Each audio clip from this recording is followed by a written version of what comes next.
का जाने कहाँ हमारे एगो मर्द पागल बानो का जाने कहाँ निकलल बड़ा जनाते नहीं एक सुबह ही के 4 बजे निकलू अब पूछला पे तो कुछ बोली है ना हमरा से। हमार तो कर्मे किस्मत फूट गई कर्मे से अपन हम रोई ना कि कैसे भगवान कौना कलम से हमार कर्म तू लिख देला। माई बाप की आंख ना रहे ई रहे कि चलो घर खूब बढ़िया बाटे एकदम रंगल पोतल 2 ताला मकान बाटे ना घर बढ़िया ना बर बढ़िया कारण का देखलन जा कि हमरा के लिया के भट देना जाइए ते एगो बा कि खेत बा 20 बीघा ओकरे से पेट ना भर जाए 20 बीघा खेत से ना सास ससुर बड़ का जानी का देख के दिया कइलन जा। हमार त करमे फूट गइल बा कि चल आइल बा निजे जवने की सिलवट पर चूड़िया फुरलिया जा अपन जनुआ के होई दिलवा कहे तोर ले जा कहो आ दुआरे पे बैठा था 4 बजे के वो गोल कहां रहनी हां मैदान करे हां मैदान करे 4 बजे सब मैदान होत रहल 3 घंटा करी सुने ना मैदान करना बोली ना बतियाई ना कुल भेंट करता ही ना सकरा से केकरा से भेंट होता वेला मेहरारू पटल बैठ का लड़की पटल वाली सा हैं देखो तोहरा के छोड़ के हम दूसरा पे मरबे ना करी ना ठीक बा हमरा पे मरी चाचा चाची भाई भतीजा कुल भेंटा तई ना हंसत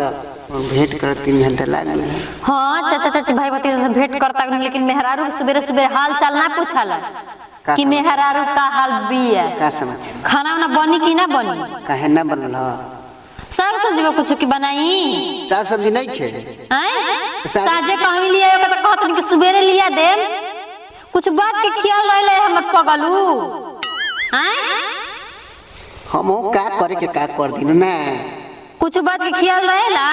रुका त राम राजे पर ले आवत नि का के ले बोलो रउआ हां तो हफमंड हई पागल हई के कहला पागल जनैबे न करला कि पागल में आई ना कि चन्हाक में आई ना ए त पागल त हम 20 बीघा हमर खेत रही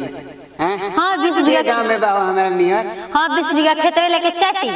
चाटी हां ये कर बा बतावा ना घर बा मड़ई टाटी के घर देखो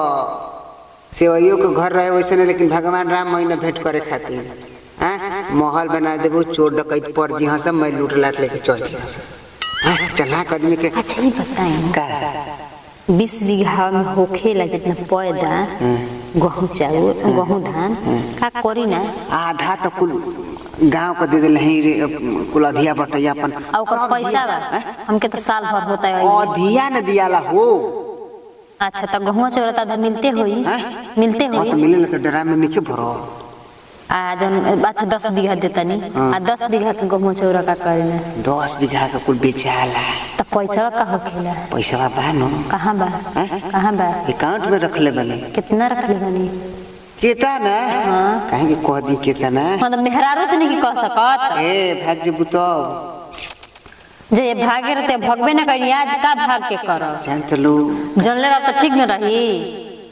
काहे ना बताई ना हां चोर चोरा ले जी हस ए हमर बुद्धू के बैंक में ले चोर ना चोरावेला घरे रहला कौन चोर चोरावेला कितना रख ले बनी बताई ना कितना रख ले बनी के रख ले बनी जमीन में बैंक में कहतन कि लेकिन बैंक में रख ले बनी कि जुगाड़ के जमीन में रख ले बनी बैंक वाला हैंग मार देखी हम खाता खोलैले बनी ठीक ना आ रउओ जॉइंट हमारा संगे खाता खोला ले अच्छा आ ओही में पैसा कुल डालल जाई हां ठीक ना चला एक दिन तारा के कबार वाली पैसा बा तो सुनी ना का तनी हमरा घर बनवा दे सोना के मतलब मेहरारू कहे 1 रुपया हम ना खर्च करब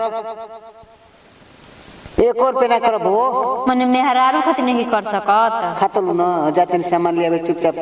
के हार बनवा दी मैं पैसा खत्म हो जाई ढेर के ना बनी खाली 5 लाख के बनी ढेर के ना तब फोन तब करम बाबू कहल बन के 1 रुपया केहू के दी हम तब के बाबूजी भेल बनी हमरे खातिर न करब लइके फई खातिर न अपन करब के 1 रुपया में से उड़ैया मत ना खेत बाड़ी बेची हो ठीक ना त घरवा बनवा दी घरवा बनी न धीरे धीरे हां तो जाइए निकली ए रुको साग सब्जी लेके आवत नहीं तो जाई निकली नहीं जैसे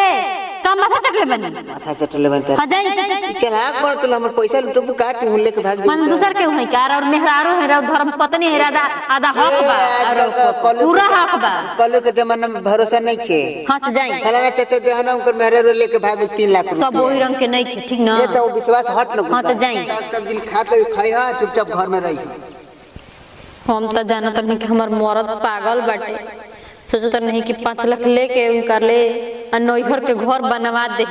ओजो के तो मड़ाइए टाटी ना बा माई कॉले हियो लेकिन ई तो बड़ी चनहाक बड़ हम कहत नहीं कि पागल बड़ लेकिन पागल नहीं बगे कसू तो खुश लइबे करब हम उनकर मेहरारू हई